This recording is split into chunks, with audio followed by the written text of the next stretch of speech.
What do you know about the Romans from being taught history?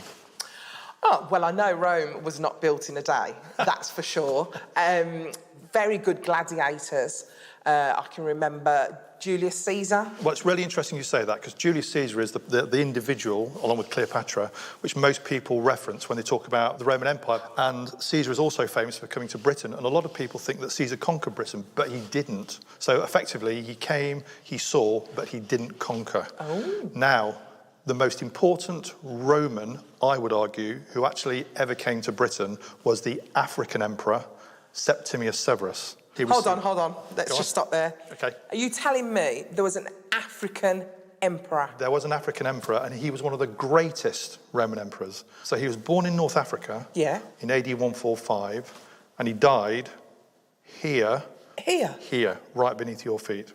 Oh my gosh, that's amazing. So in York? In York. This is where he would have lived. His bedroom would have been within 10 yards of where we're sitting, below us. Actually, I can show you what the family looked like. Really? Because we have a portrait here called the Severan Tomba. This is like a photograph. Oh my goodness. Of the Severan family. Are you ready? Yes, I'm ready. And there they are. Wow. It's amazing to actually see his portrait. It's a black man, isn't it? I always remember the Romans being quite violent when I was at school. Was Severus nasty? He was a warrior.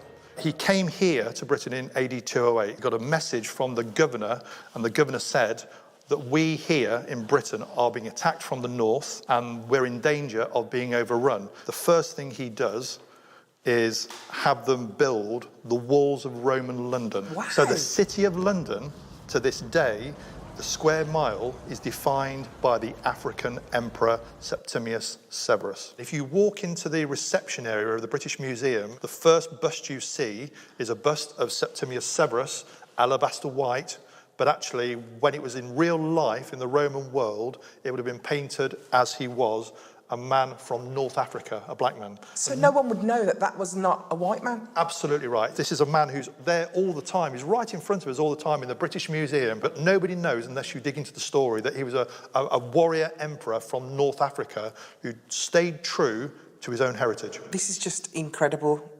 I can't believe I don't know about this story, and it's such a good story as well. It's got everything. It's more Game of Thrones than Game of Thrones. An African Roman emperor ruling Britain? How did I not know about this? And Dr. Simon's got another surprise up his sleeve.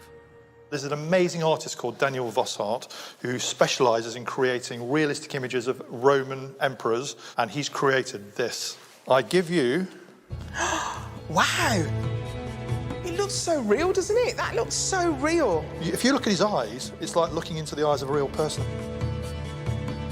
This African emperor has just completely blown my mind. It's completely changed my idea of the whole Roman Empire. I so wish I had known this as a child. The Roman Empire is a truly cosmopolitan mixing pot of people from all over the Roman Empire. He's powerful, he was a warrior, you know, he led from the front, people respected him, and most importantly for me, is he's really fit.